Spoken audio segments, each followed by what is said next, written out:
ദൈവ തിരുനാമത്തിന് നന്ദിയോടെ സ്തോത്രം ചെയ്യുകയും സ്തുതിക്കുകയും ചെയ്യുന്നു. കർത്താവിനാൽ അനുഗ്രഹിക്കപ്പെട്ട ദൈവത്തിൻ്റെ മക്കളെ, കർത്തൃദാസന്മാരെ, ഒരിക്കൽ കൂടെ നാം ദൈവത്തിൻ്റെ വചനം കേൾക്കാൻ താൽപ്പര്യത്തോടെ ദൈവത്തിൻ്റെ തിരുസന്നിധാനത്തിലേക്ക് ചേർന്ന് നിൽക്കുകയാണ്. വിശേഷിയാൽ തിരുവായ്മൊഴികളിലൂടെ ഒരുപാട് കാര്യങ്ങൾ മാനവകുലത്തിന് സമ്മാനിച്ച നമ്മുടെ അരുമനാഥൻ നമുക്കായി സംഗ്രഹിച്ച് വെച്ചിരിക്കുന്ന സ്വർഗീയ ദൂതുകൾ നമ്മുടെ നന്മയ്ക്കും നമ്മുടെ ഉദ്ധാരണത്തിനും നമ്മുടെ പ്രോത്സാഹനത്തിനും വേണ്ടി തിരുവെഴുത്തിലൂടെ പറഞ്ഞു തന്നിരിക്കുന്ന ശ്രേഷ്ഠമായിരിക്കുന്ന ദൈവവചനത്തിൻ്റെ അകക്കാമ്പുകൾ ആത്മീയ വ്യാഖ്യാനത്തിലൂടെയും പൊരുൾത്തിരിക്കലിലൂടെയും നിങ്ങളുടെ കാതുകളിലെത്തിപ്പാൻ സർവശക്തനായ ദൈവം എനിക്ക് തരുന്ന ഈ അവസരങ്ങൾക്ക് ദൈവത്തോട് നന്ദിയോടെ സ്തോത്രം ചെയ്യുകയും ദൈവത്തിൻ്റെ വൻകൃപയിൽ ആശ്രയിക്കുകയും ഒപ്പം വചനം കേൾക്കാൻ ഇത്രയും വലിയൊരു സമൂഹത്തെ ലോകത്തിൻ്റെ നാനാഭാഗത്ത് ദൈവം ഒരുക്കിയതിന് നിങ്ങളുടെ എല്ലാവരെയും ഓർത്ത് ദൈവത്തിന് നന്ദി പറയുന്ന കൂടെ നിങ്ങൾക്കെൻ്റെ പ്രത്യേക വന്ദനം പറയുന്നു. നിങ്ങൾക്കായി മനസ്സുകൊണ്ട് പ്രാർത്ഥിക്കുകയും ചെയ്യുന്നു. ആ പ്രാർത്ഥനയോടെ ആവശ്യബോധത്തോടും ആത്മീക ചിന്തയോടും ദൈവസന്നിധിയിൽ ജീവിക്കുന്ന എല്ലാ പ്രിയപ്പെട്ടവർക്കുമായി തിരുവെഴുത്തിൽ നിന്ന് 1-2 വേദഭാഗങ്ങൾ വായിച്ച് ദൈവത്തിൻ്റെ ആലോചന നിങ്ങളുമായി പങ്കുവയ്ക്കാൻ ആഗ്രഹിക്കുന്നു. വിശുദ്ധ മത്തായിയുടെ സുവിശേഷം 20-ാം അധ്യായം 3 മുതൽ 6 വരെയുള്ള വാക്യങ്ങൾ ഇന്ന് ഞാൻ നിങ്ങളെ വായിച്ചു കേൾപ്പിക്കാം. വിശുദ്ധ മത്തായിയുടെ സുവിശേഷം 20-ാം അധ്യായം 3 മുതൽ 6 വരെയുള്ള വാക്യങ്ങൾ. 3-ാം മണി നേരത്തും അവൻ പുറപ്പെട്ടു. മറ്റു ചിലർ ചന്തയിൽ മിനക്കെട്ട് നിൽക്കുന്നത് കണ്ടു. നിങ്ങളും മുന്തിരിത്തോട്ടത്തിൽ പോകുവിൻ, ന്യായമായത് തരാം എന്ന് അവരോട് പറഞ്ഞു. അവർ പോയി. അവൻ 6-ാം മണി നേരത്തും 9-ാം മണി നേരത്തും ചെന്ന് അങ്ങനെ തന്നെ ചെയ്തു. 11-ാം മണി നേരത്തും ചെന്നു. മറ്റു ചിലർ നിൽക്കുന്നത് കണ്ടിട്ട്, നിങ്ങളിവിടെ പകൽ മുഴുവൻ മിനക്കെട്ട് നിൽക്കുന്നത് എന്ത് എന്ന് ചോദിച്ചു. കർത്താവ് മുന്തിരിത്തോട്ടത്തിൻ്റെ ഒരു ഉപമ, പ്രത്യേകമായിരിക്കുന്ന ഒരു ആത്മീക രഹസ്യം പൊതുജനത്തിന് അല്ലെങ്കിൽ തന്നെ പിൻപറ്റിയവർക്ക് മനസ്സിലാകാൻ വേണ്ടിയിട്ട് അവതരിപ്പിക്കുകയാണ്. യേശുക്രിസ്തുവിൻ്റെ ഉപമകൾ അപാരമാണല്ലോ. അതിൽ ഇവിടെ ഈ അധ്യായത്തിലെ മുന്തിരിത്തോട്ടത്തിലെ ഉപമ കർത്താവ് പറയുമ്പോൾ അതിനകത്ത് ഇപ്പോൾ വായിച്ച ഭാഗത്ത് നാം ഇങ്ങനെയാണ് കാണുന്നത്. ഈ മുന്തിരിത്തോട്ടത്തിൻ്റെ ഉടമസ്ഥനായി ഇവിടെ ചിത്രീകരിക്കുന്നത് ഉപമയിലെ പലപ്പോഴും കഥാപാത്രം കർത്താവ് തന്നെയായിരിക്കും, ദൈവമായിരിക്കും. നമുക്കത് സൂക്ഷിച്ച് പരിശോധിച്ചാൽ കാണാൻ കഴിയുന്നു. ഈ കർത്താവിൻ്റെ വേലയിൽ അല്ലെങ്കിൽ സഭയാകുന്ന മുന്തിരിത്തോട്ടത്തിൽ ദൈവത്തിൻ്റെ പദ്ധതിയിൽ പങ്കാളിയാകാൻ വേണ്ടി ജോലിക്കാരെ അല്ലെങ്കിൽ അങ്ങനെയുള്ളവരെ തപ്പി നടക്കുന്ന മുന്തിരിത്തോട്ടത്തിൻ്റെ ഉടമ കർത്താവിന് നിഴലാണ്. അപ്പോൾ ആ ഭാഗത്ത് കർത്താവായി തന്നെ നമുക്ക് മനസ്സിൽ കാണാം.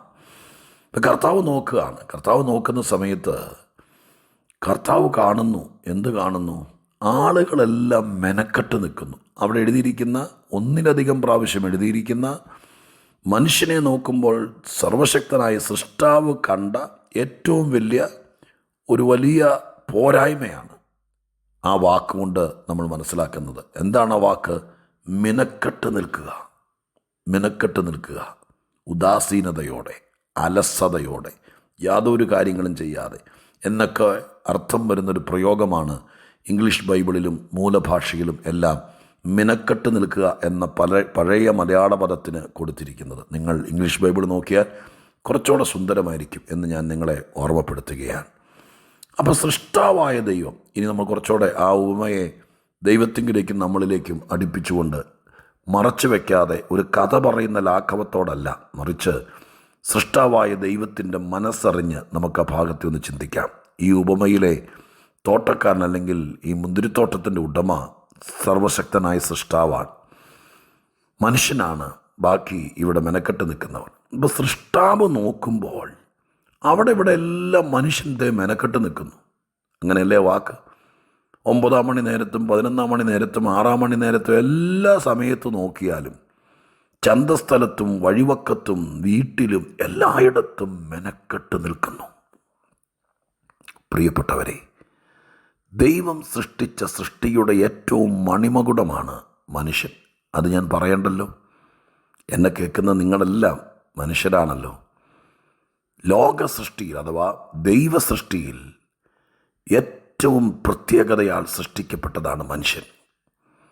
ദൈവത്തിൻ്റെ ഒരു സൃഷ്ടിയും ഒരു ടൈം പാസിന് വേണ്ടി ദൈവം ഉണ്ടാക്കിയതല്ല. അങ്ങനെയാണെങ്കിൽ മനുഷ്യൻ എത്രയധികം! ആ മനുഷ്യനെ ചുമ്മാ മെനക്കെടാൻ വേണ്ടിയിട്ട് വെറുതെ ഒരു പണിയില്ലാതെ കവലയ്ക്ക് പോയി നിൽക്കാൻ, ആരുടെയെങ്കിലും കുറ്റം പറയാൻ, ഈ ലോകത്തിൽ ഒരിക്കലും നടക്കാത്ത കുറേ കാര്യങ്ങളെക്കുറിച്ച് വെറുതെ തമാശ പറഞ്ഞ് ജീവിതം പാഴാക്കാൻ, ലാഘവത്തോടും അലസ മനസ്സോടും യാതൊരു ഉത്തരവാദിത്വമില്ലാതെ ഉദാസീനനായി ജീവിച്ച് തീർക്കാൻ സർവശക്തനായ ദൈവം ഇത്ര ശ്രേഷ്ഠമായിരിക്കുന്ന ഒരു സൃഷ്ടിക്ക് ജന്മം കൊടുക്കുകയല്ല. ഞാനീ പറയുന്നത് നിങ്ങൾ മനുഷ്യനാണെങ്കിൽ ഈ കാര്യത്തിൻ്റെ ഗൗരവം നിങ്ങൾ മനസ്സിലാക്കണം. എന്നെക്കുറിച്ചും നിങ്ങളെക്കുറിച്ചും ദൈവമായ കർത്താവിൻ്റെ സൃഷ്ടിപ്പിൽ ദൈവം ആഗ്രഹിച്ചത് ചുമ്മാ രാവിലെ എഴുന്നേൽക്കുക, കുറച്ചെന്തെങ്കിലും ചെയ്യുക, തിന്നുക, കുറേ ന്യൂസ് പേപ്പർ വായിക്കുക, കുറേ ന്യൂസ് കേൾക്കുക, കുറേ കാര്യങ്ങൾ അങ്ങോട്ടും ഇങ്ങോട്ടും ഒക്കെ പറഞ്ഞ് തെക്ക് വടക്ക് നടക്കുക. അയ്യോ, ഇത് ദൈവത്തിൻ്റെ പ്ലാനല്ല.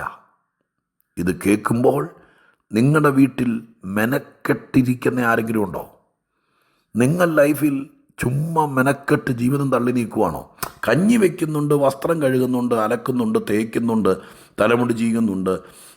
അതവിടെ നിൽക്കട്ടെ, അത് നമുക്ക് വേണ്ടി ചെയ്യുന്നതല്ലേ, ചെയ്തല്ലേ പറ്റൂ. പക്ഷെ മനുഷ്യനെ കഞ്ഞി വയ്ക്കാനും മുറ്റം തൂക്കാനും പാത്രം കഴുകാനും മാത്രമായിട്ട് സൃഷ്ടിച്ചതാണോ ദൈവം? ഒരു ലൈഫിൽ ഞാൻ അതിനെക്കുറിച്ച് വിശദീകരിക്കുമ്പോൾ 5-8 മിനിറ്റ് കൊണ്ട് ഒതുങ്ങുമെന്ന് എനിക്ക് തോന്നുന്നില്ല. പുരുഷനാകട്ടെ സ്ത്രീ ആകട്ടെ, ഈ ഭൂമിയിൽ ദൈവമായ കർത്താവ് ആക്കി വെച്ചിരിക്കുമ്പോൾ അവരിൽ നിക്ഷിപ്തമായിരിക്കുന്ന സ്വർഗീയ പദ്ധതികളില്ലേ, അത് നടക്കാതെ വരുമ്പോൾ അതിനുപയോഗിക്കുന്ന പദമാണ് ഈ മെനക്കെടുക എന്നുള്ളതിന് ബൈബിൾ ഉദ്ദേശിക്കുന്നത്. ഞാൻ സ്പഷ്ടമായി പറയാം, ഒരു മനുഷ്യനും ഈ മണ്ണിൽ മെനക്കെടാൻ ദൈവം ആഗ്രഹിക്കുന്നില്ല. ചുമ്മാ മെനക്കെട്ട് നിൽക്കട്ടെ, അങ്ങനെ നിൽക്കട്ടെ, തൂണും ചാരി നിൽക്കട്ടെ, വെറുതെ എവിടെയെങ്കിലും പോയി നിൽക്കട്ടെ. ഒരു ജോലിക്കാന്ന് പറഞ്ഞ് പോയതാണ്, പക്ഷെ അവിടെ ചെന്നു ഒന്നും നടക്കുന്നില്ല, വെറുതെ മെനക്കേടായിപ്പോയി. നമ്മൾ പലപ്പോഴും പറയില്ലേ, വളരെ പ്രതീക്ഷയോടെ പോയി, എൻ്റെ ഭാഷയെ ചുമ്മാ മനുഷ്യനെ മെനക്കെടുത്തി. സാധാരണ പറയുന്ന വാക്കാണ്, എല്ലായിടത്തും കേരളത്തിൽ അങ്ങോളം ഇങ്ങോളം മലയാളി എവിടെയുണ്ടോ അവിടെയൊക്കെ പറയുന്നൊരു വാക്കാണ്, വെറുതെ മെനക്കേടായിപ്പോയി. രാവിലെ ഒരു പ്രാർത്ഥനയ്ക്കാന്നും പറഞ്ഞ് വെറുതെ മെനക്കേടായിപ്പോയി. ചുമ്മാ എന്നാ പറഞ്ഞാ? അപ്പം എല്ലായിടത്തും മെനക്കേട് പരിപാടി നടക്കുന്നുണ്ടെന്ന്. പള്ളിക്കകത്ത് പോയിട്ടും പോലെ ചടങ്ങുകൾ നടക്കുകയല്ല. മനുഷ്യനെ മെനക്കെടുത്തരുത്. ജീവിതത്തിൽ, ജോലിസ്ഥലത്ത്, ആരാധനാ സ്ഥലത്ത്, എവിടെയും മനുഷ്യൻ മെനക്കെടുന്നു, സമയം പോയിക്കൊണ്ടിരിക്കുന്നു, ആയുസ് പാഴാകുന്നു. ഇത് തിരിച്ചറിയുന്നില്ല. ഇന്ന് ദൈവത്തിൻ്റെ സന്നിധിയിൽ നിൽക്കുമ്പോൾ ഈ ഭൂമിയിൽ നീ എന്ത് ചെയ്യുകയാണ്? വെറുതെ മെനക്കെട്ട് തീർക്കുവാണോ? കർത്താവ് അത് അനുവദിച്ചില്ല. ഈ മുന്തിരിത്തോട്ടത്തിൻ്റെ ഉപമ പറയുമ്പോൾ കർത്താവ് വലിയ ടെസ്റ്റൊന്നും നടത്തിയില്ല, ഇൻ്റർവ്യൂ നടത്തിയില്ല, പരീക്ഷയിട്ടില്ല. എൻ്റെ ദൈവത്തിന് മെനക്കെട്ട് നിൽക്കുന്നവരെ കാണാൻ പാടില്ല. തപ്പിയെടുക്കുക അവരെ. ചുമ്മാ മെനക്കെട്ട് നിൽക്കുന്നു. കർത്താവ് ചോദിക്കുന്നത്, എന്തെവിടെ നിൽക്കുന്നേ? എന്തെവിടെ? പണ്ട് ഏലിയാവിനോട് ചോദിച്ചില്ലേ, ചുമ്മാ മെനക്കെട്ട് കുറച്ച് ദിവസമായിട്ട് കുറേ നേരം ചൂരച്ചടിച്ചൂട്ടി കിടക്കുക, കുറച്ച് നേരം ഗുഹയ്ക്കകത്ത് കയറി കിടക്കുക. മെനക്കേട് ഏലിയാവേ, മെനക്കേട്. ദൈവം തേടി വന്നു. നിനക്കെന്താ ഇവിടെ കാര്യം? നീ മെനക്കെട്ട് നിൽക്കേണ്ടവനല്ല. നിന്റെ തലയിൽ അഭിഷേകമില്ലേ? നിന്റെ മേൽ കൃപാവരമില്ലേ? നിന്നെ ഞാൻ വിളിച്ചതല്ലേ? നിന്റെ ഉള്ളിൽ കൃപയില്ലേ? നിനക്ക് അസാധാരണ ശക്തി തന്നില്ലേ? നിന്നിൽ ഞാൻ വാഴുന്നില്ലേ? നിന്നെ ഞാൻ നിയമിച്ചതല്ലേ? ചുമ്മാ മെനക്കെടുന്ന എന്താ? ആ ചോദ്യം ഇന്ന് ആയിരക്കണക്കിന് ഉപദേശിമാരെ കണ്ടാൽ ദൈവം ചോദിക്കുന്നതാണ് എൻ്റെ വിചാരം. ദൈവമക്കളെ, സുവിശേഷകന്മാരെ, കർത്തൃദാസിമാരെ ഇരുത്തി ചിന്തിക്കണം. അസാധാരണമായിരിക്കുന്ന കൃപയും നിൻ്റെ വീട്ടിൽ നിൻ്റെ ചേടത്തിക്കോ അനിയത്തിക്കോ ആർക്കും കൊടുക്കാത്ത സ്വർഗീയ വെളിപ്പാടും, അല്ലയോ ദൈവദാസനെ, അധികാരത്തിൻ്റെ ദണ്ഡ് മോശയുടെ കയ്യിൽ വടി കൊടുത്തതുപോലെ സ്വർഗമേൽപ്പിച്ച കൃപയും ഇതെല്ലാം കയ്യിൽ തന്നിട്ട് ചുമ്മാ മെനക്കെടുക. ആഴ്ചയിൽ 1 ദിവസം 2 ദിവസം എന്തെങ്കിലും ചെയ്യും, ബാക്കി 5 ദിവസം കല്യാണം കൂടി, മരിച്ചോടത്ത് പോയി, എല്ലാം പോകേണ്ടടത്തൊക്കെ പോകണം. പക്ഷെ മെനക്കെടുകയാണോ എന്ന് ശ്രദ്ധിച്ചില്ലെങ്കിൽ നമുക്ക് നഷ്ടം വരും. മെനക്കെടാൻ ഇവിടെ ആരെയും ദൈവമാക്കി വെച്ചിട്ടില്ല. നമ്മൾ തന്നെ നമ്മളെ മെനക്കെടുത്തുന്നുണ്ടാവും. മൂഡ് ഓഫ്, ഒരു സന്തോഷമില്ല, ഒത്തിരി കാര്യങ്ങൾ.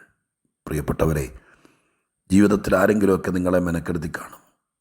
ജീവിതം തരാമെന്നും ജോലി തരാമെന്നൊക്കെ പറഞ്ഞ് അതുകൊണ്ട് നിങ്ങൾ ഒതുങ്ങരുത്. പറ്റിക്കലുകാർ ഈ ലോകത്തിൽ കാണും, അവൻ പറ്റിച്ചിട്ട് പോയും കാണും. പക്ഷേ സ്വർഗം നമ്മെ മെനക്കെടാൻ അനുവദിക്കുകയില്ല. ആര് നമ്മളെ ചീറ്റ് ചെയ്താലും ഇന്ന് ഒന്ന് സടകുടന്ന് എഴുന്നേറ്റ് ഇത് കേട്ടിട്ട് ദൈവത്തോട് പ്രാർത്ഥിച്ചേ, എൻ്റെ കർത്താവെ, കുറച്ച് നാളായിട്ട് ചുമ്മാ മെനക്കെടുക, ഞാൻ ഒരു സംഭവം നടക്കുന്നില്ല, എനിക്കൊരു മൂഡുമില്ല, ഒന്നും ചെയ്യാൻ പറ്റുന്നില്ല, എന്ത് ചെയ്താലും പൊട്ടിപ്പോവുക, ഞാൻ മെനക്കെടുക, എന്നെ ഇതിൽ നിന്ന് രക്ഷിക്കണം എന്ന് പ്രാർത്ഥിച്ചേ. പിശാച് മനുഷ്യനെ മെനക്കെടുത്തും കേട്ടോ. ആ ഗദരദേശത്തിലെ ഭൂതഗ്രസ്തൻ ചുമ്മാ ഒരു ജന്മം പാഴാക്കിക്കൊണ്ടിരിക്കുമല്ലായിരുന്നോ? 6000 ഭൂതങ്ങൾ കയറി അവനെ മെനക്കെടുത്തുക. ആരോഗ്യദൃഢഗാത്രനായിരിക്കുന്ന ചെറുപ്പക്കാരനായിരിക്കാം. ചില രോഗം വന്നാൽ നമ്മളെ മെനക്കെടുത്തും, നിരാശ നമ്മളെ മെനക്കെടുത്തും. ചിലർ നമുക്കിട്ട് എന്ത് വെച്ചാൽ നമ്മൾ പറയുന്ന പോലെ ചുമ്മാ നമ്മളെ ചീറ്റ് ചെയ്താൽ പാര വയ്ക്കുക എന്നൊക്കെ നമ്മുടെ മനസ്സ് മടുക്കും. സ്വന്തം വീട്ടിലെ പ്രശ്നം, ഭാര്യ ഭർത്തൃ ബന്ധത്തിലെ കലാപം, കുഞ്ഞുങ്ങളെക്കുറിച്ചുള്ള ഭാരം. ദൈവദാസന്മാരാണെങ്കിൽ പോലും ആരെങ്കിലും സാത്താൻ ഉപയോഗിക്കപ്പെട്ട് നമുക്കെതിരെ മാനസികമായി പ്രയാസം ഉണ്ടാക്കിയപ്പോൾ 1 കൊല്ലത്തേക്ക് നമ്മൾ സഭാചാർജ് പോലും വേണ്ടെന്ന് വെച്ചു, മെനക്കെട്ടു. എന്തു ചെയ്തു നമ്മൾ 1 കൊല്ലം? അപ്പോൾ ഓർത്തോളണം, ഇവിടെ മെനക്കെടുത്തുന്ന ശക്തി ഊടാടി സഞ്ചരിക്കുന്നുണ്ട്. ഓരോ കുടുംബത്തിലേക്കും ദൈവം ഈ സന്ദേശം അയക്കട്ടെ. നമ്മൾ ശ്രദ്ധിക്കണം. കർത്താവിന് ഒട്ടും ഇഷ്ടമില്ല മെനക്കെടുന്നത് കേട്ടോ. അതുകൊണ്ട് മെനക്കെട്ടവരെല്ലാം വഴിത്തലയ്ക്ക് പോയി പിടിച്ചിട്ട് പറഞ്ഞു, പോടാ മുന്തിരിത്തോട്ടത്തിൽ, നിനക്ക് വേണ്ടത് ഞാൻ തരാം. ഒരുത്തനും ദൈവത്തിൻ്റെ സദൃശ്യത്തിലും സ്വരൂപത്തിലും സൃഷ്ടിക്കപ്പെട്ട ഒരുത്തനും ഈ മണ്ണിൽ മെനക്കെട്ട് ജന്മം തീർക്കരുത്. ആ ഗണത്തിൽ എൻ്റെ പൊന്നുമക്കൾ പെടരുത്. ഈ ദൂത് കേൾക്കുന്നവർ ശ്രദ്ധിക്കണം, പാഴാക്കി കളയരുത്. അവസാനം വരെ നമുക്ക് ദൈവത്തെ പ്രസാദിപ്പിക്കാം, മെനക്കെടാതെ ഈ ജന്മം ധന്യമാക്കാം. അതിനായി പ്രാർത്ഥിക്കാം. പരിശുദ്ധ ദൈവമേ, ഞങ്ങളുടെ സ്വർഗീയ പിതാവേ, മുന്തിരിത്തോട്ടത്തിൻ്റെ ഉപമയിൽ അങ്ങ് കണ്ടെത്തി ഈ പ്രപഞ്ചത്തിൽ ഒത്തിരി പേര് ചുമ്മാ മെനക്കെട്ട് നടക്കുന്നത്. ഞങ്ങളുടെ പിള്ളേരാകട്ടെ, ഞങ്ങളുടെ ചർച്ചിലെ വിശ്വാസികളാകട്ടെ, ഈ ദൂത് കേൾക്കുന്ന ആരുമാകട്ടെ, മെനക്കെട്ട് ആയുസ് പാഴാക്കരുത്. ഇവിടെ റിസ്ക് എടുത്ത് ഹാർഡ് വർക്ക് ചെയ്ത് ദൈവമേൽപ്പിച്ചത് അതുപോലെ ചെയ്തവർ മാത്രമേ വിജയിച്ചിട്ടുള്ളൂ. അവർക്ക് ഈ പ്രപഞ്ചത്തിൽ ഇന്നും അവസരമുണ്ട്. മെനക്കെടാൻ സാത്താൻ ഒരുത്തൻ്റെ തലയ്ക്കകത്ത് കൂടുവെക്കല്ലേ. മറ്റുള്ളവരെ പറ്റിച്ച് തിന്നാനും ജീവിക്കാനും ആരെയും അനുവദിക്കല്ലേ. എല്ലാവരും ദൈവ ഇഷ്ടപ്രകാരം അധ്വാനിച്ച് അവരവരെ ഏൽപ്പിച്ച് പ്രൊഫഷണൽ നന്നായി ചെയ്ത് മെനക്കെടാതെ ജീവിതം ധന്യമാക്കട്ടെ. പ്രത്യേകിച്ച് യൗവനക്കാരിത് കേൾക്കട്ടെ. വീട്ടിനകത്ത് ചുരുണ്ടുകൂടാൻ ആരെ അനുവദിക്കരുത്. മെനക്കെട്ട് നടക്കുന്നവരെല്ലാം കർത്താവ് ഈ ദൂത് നിമിത്തം ഒന്ന് രക്ഷിച്ചേക്കണം. യേശുവിൻ നാമത്തിൽ പ്രാർത്ഥിക്കുന്നു, കേൾക്കണേ സ്വർഗീയ പിതാവേ. ആമേൻ.